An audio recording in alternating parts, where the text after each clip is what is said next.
why networks are important, right? And how do we think about them? And the best way to kind of fix our ideas is to speak about some specific networks that really determine our life and shape our life. And one of them is obviously the infrastructural networks.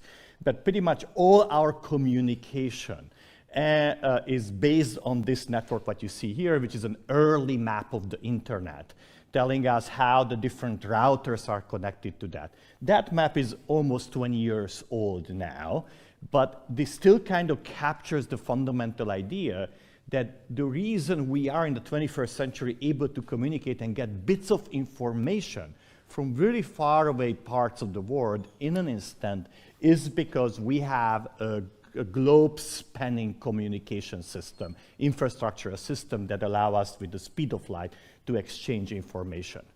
And this system can only work as a network, right? So if you want to kind of think about infrastructure as a system, there's no way you can avoid network thinking and network ideas.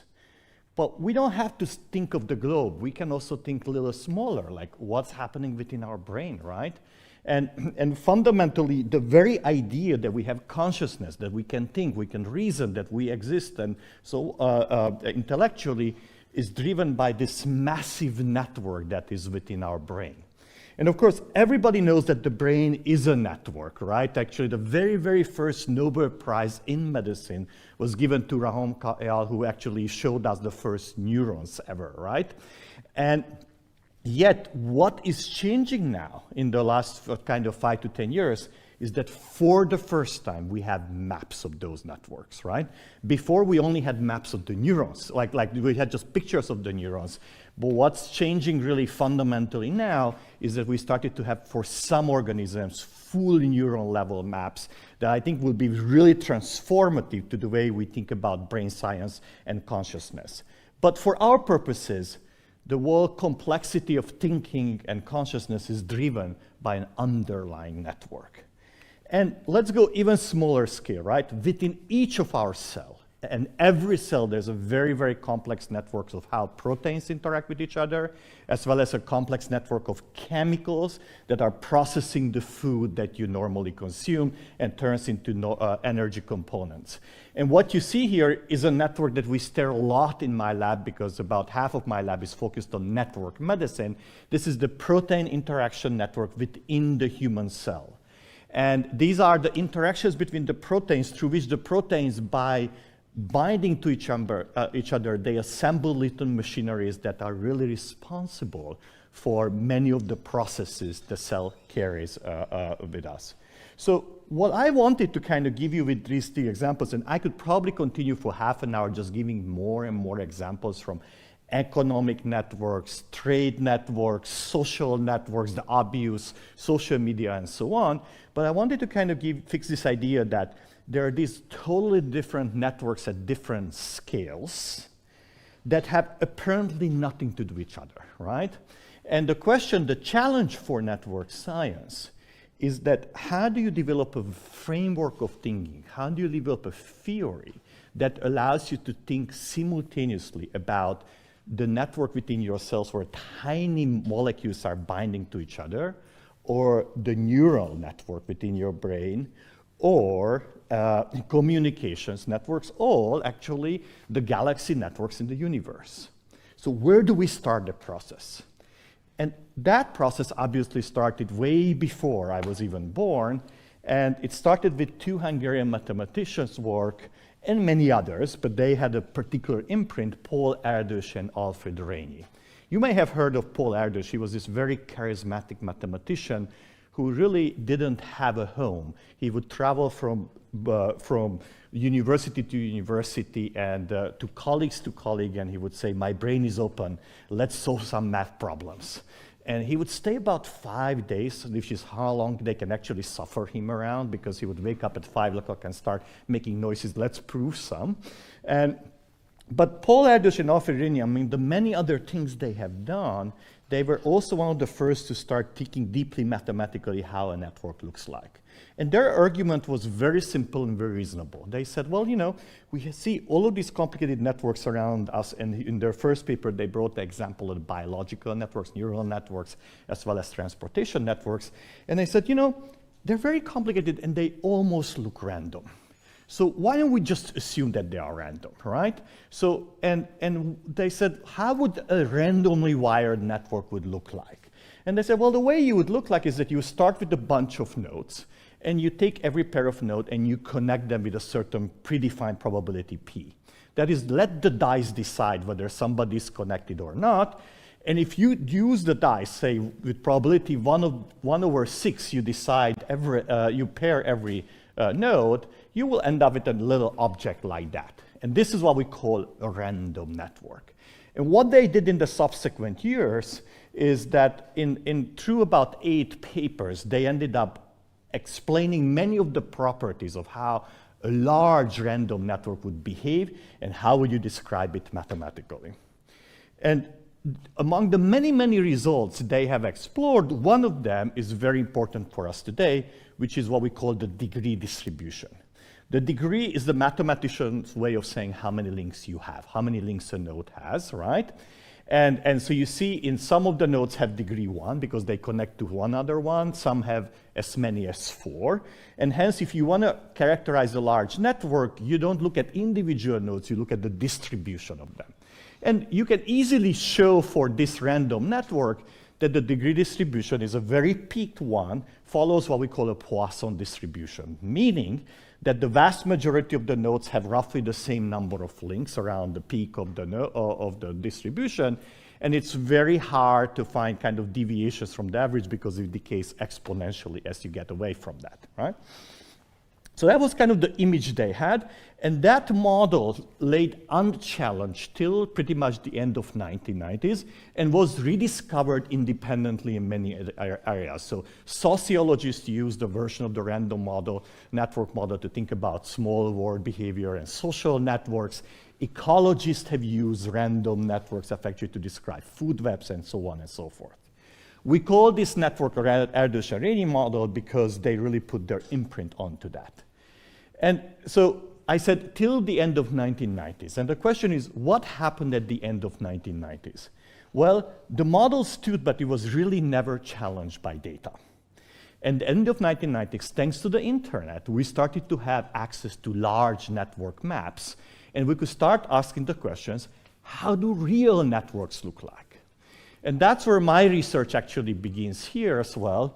In 1998, actually, we started to kind of, I've been looking for a network to map out, and we ended up choosing the World Wide Web. Why the World Wide Web? Because the nodes, we know that there are documents, right? And they are connected to each other by URLs. And you could write a code or a search engine, actually, or a robot, but it goes by different names, that would start from a page and it would just collect all the links and go to the next page and so on. These is the tools at actually roughly the same time that Google was developing the search engine, we're kind of running the same code within our lab, right? And through that process, we ended up creating a map, a local map of the World Wide Web. And you can kind of see it over here. I thought that, okay, there's the video of it, right? That was one of the maps we ended up mapping out, again, of how the networks are connected to, how the nodes are connected to each other. What was our expectation? Well, we thought the World Wide Web should be random, right? Because you are so different from each other, and everybody puts links on their web page that pertain to their personal interests. Some people care about sociology, others about sumo wrestling, yet others about physics. And the links you put on your personal web page really follow your interest. So therefore, and your interest is so different, looks random to an outside observer, so we should expect a random network with a Poisson degree distribution. To our great surprise, we ended up finding a very different function, what we call a power law distribution. And what you see here is a log-log scale version of the probability that a randomly chosen website would have exactly k links. And we have to put it on a log-log scales for reasons that are going to be obvious in a second. In a log-log scale, the fact that the empirical data lines up as a straight line tells us that the function that describes the behavior, that how many nodes have degree 1, 10, 100, or 10,000, or 100,000, follows a very simple function like k to the minus 2. Gamma over there is 2. And then you would say, okay, well, you just discovered a different function than what you expected. What's the big deal here, right? And the big deal here is that that power law is fundamentally different from the Poisson that was our expectation, that was really used in all models before. And the reason why it's different is because in a power law distribution, you know, in a Poisson distribution, you have an exponentially decaying function, which means that it's very, very rare to find nodes that are much bigger than the average. However, in the power law, the fat tail of the distribution tells us that it's very common to have outliers, very, very connected nodes. And you can see that in distribution, we easily find nodes with thousands of links, and actually we have even 10,000 links in this particular case. So effectively what the power law is telling us, that in real networks you have highly connected nodes, or hubs.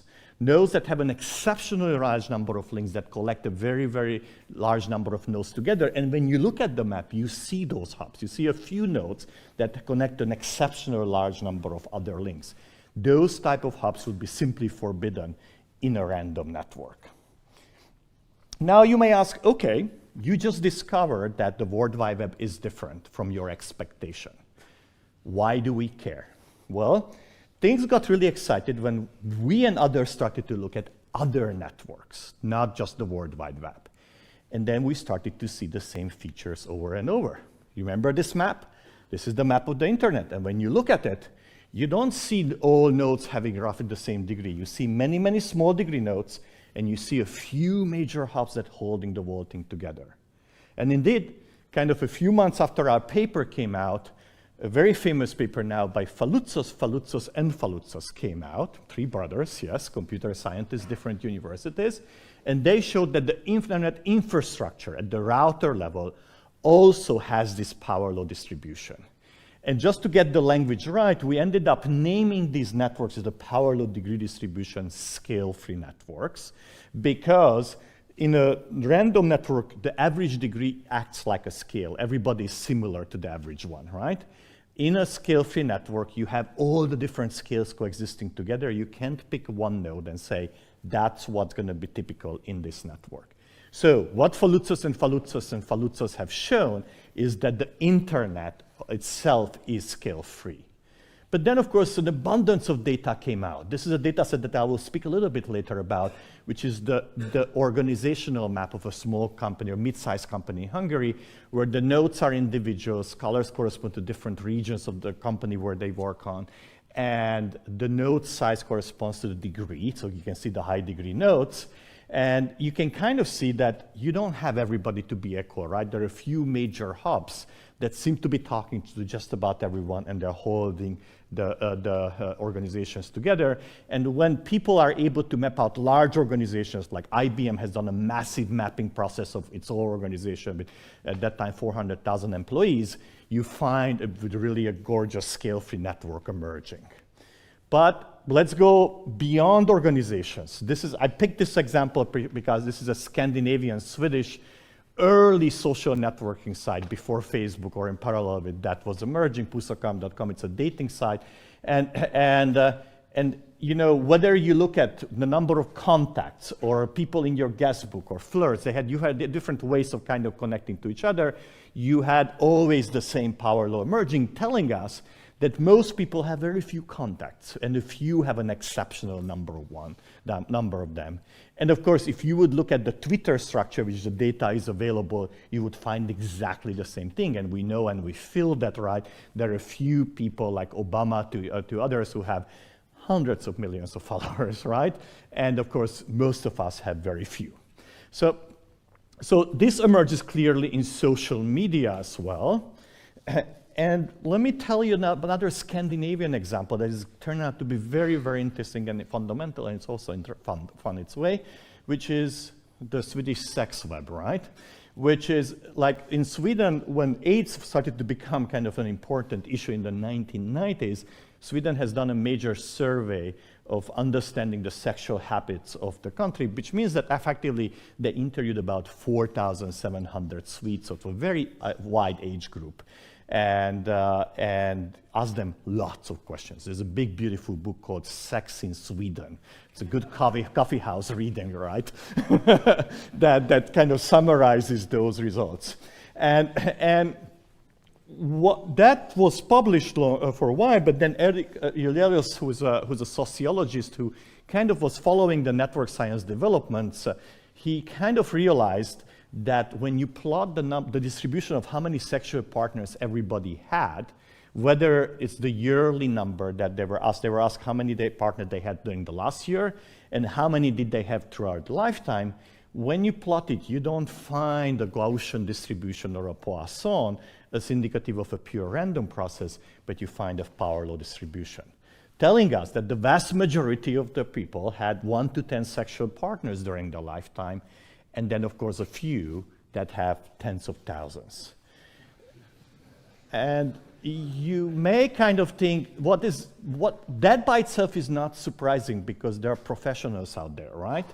What is interesting is that it's a continuous distribution. It's not there is one group there and everybody else is nice behaving, right? But there is a continuous distribution there, and it's a fat tail distribution. And of course, if you think about it, what this means, it means that there are sexual hubs, and you know why is that important for AIDS, right? Or any sexually transmitted diseases, and then we'll get to that a little bit into that when we talk about epidemics. So this result was very interesting. It came out in Nature. It was ridiculed by the epidemiology community, partly because, oh, Swedes are like that, right? And partly that the sample is not right and everything, but then it initiated a huge amount of research in many different countries, from Africa to the less liberal Sweden, UK and US, and the data was actually the same all over the world, right? So this is not something specific to Sweden. It is actually emerging in all different national data sets. And we'll come back to the consequences of that in a second. And then I'm going to give you one final example, I believe, which is all the networks I spoke so far about is somehow human-made networks, right? Communication system, sexual networks, social networks. It sounds like there's something that we do to create hubs, but it's not the case. So what you have here is a little segment of the chemical network, a metabolic network within your cells. If you had lunch, that's the network that is processing and turning the whatever. If you had a fish, right, that will have to be turned into ATP because your cells don't understand fish. They only understand ATP and ADP. And there's also another network within your cell, the one that I showed you earlier, the big blue network, which is the protein interaction network. Many years ago was first available for yeast. Today it's available for humans. Both of these networks, once the data became available, turned out to be scale-free, meaning that the vast majority of chemicals are very specific to some few processes. They only interact with a few others, or they participate in 1 or 2 or maybe 3 or 4 reactions. But there are hubs. In the cell, in the metabolic network, your hubs are ATP, ADP, water, carbon dioxide, and a couple of other essential molecules that participate in many, many reactions. In the protein interaction network, there are a couple of well-known hubs. They're mostly what we call transcription factors. And what I want to kind of emphasize with this is that think about it, how mind-boggling this is. Networks that have absolutely nothing to do with each other within the cell that has developed over 4 billion years, right? And the internet we built in the last 50, 60 years, and the World Wide Web that has a history of maybe 30 years, and the Twitter that's by maybe 20 or 15 years old or whatever, they all converge to the same underlying architecture. And that was really the initial mystery of network science, is that how is it possible that these networks, whose nodes are really so different at scale and purpose, and so are the links, develop similar architectures? And that was a challenge that I was trying to address early on when we realized this, what we call universality. Physicists call universality the fact that these different processes have similar patterns of kind of structural patterns. And so where does it come from? That's the first question. And the second question is, why can the random network model predict the existence of the hubs? What's missing from that model that it doesn't allow for hubs?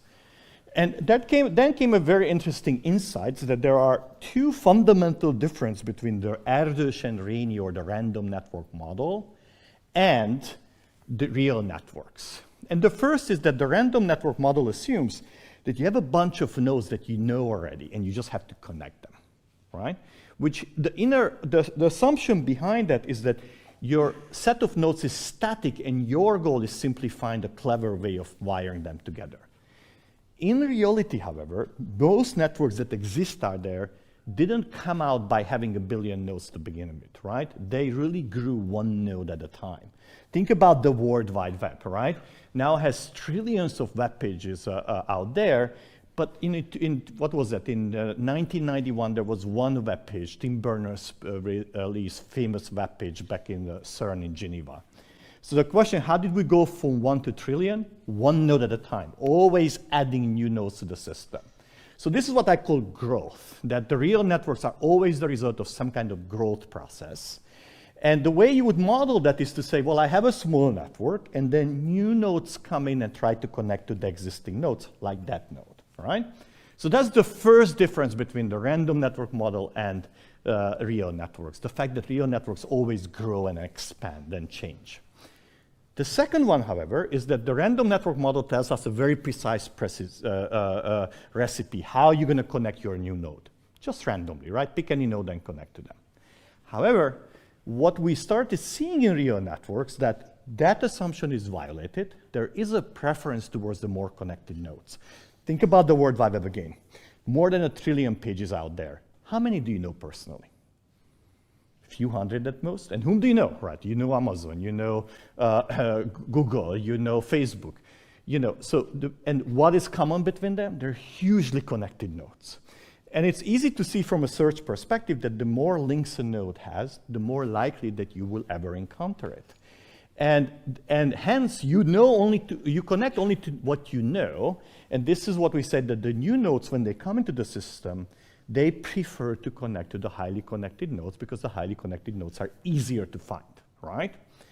And this is what we call preferential attachment. And the way we mathematically formulated this is to say, the probability pi that you will connect to a node with degree ki is just proportional to ki. The more links a node has, the more likely they will connect, which means that, for example, when this new node comes in, it could connect to a node with degree 2 or a new degree 4, but it's just twice as likely to connect to the degree 4 than the degree 2, but it's allowed. It could occasionally connect to the degree 2 in the same way that you can connect to your best friend's web page, and you will be the only one connecting to that, right?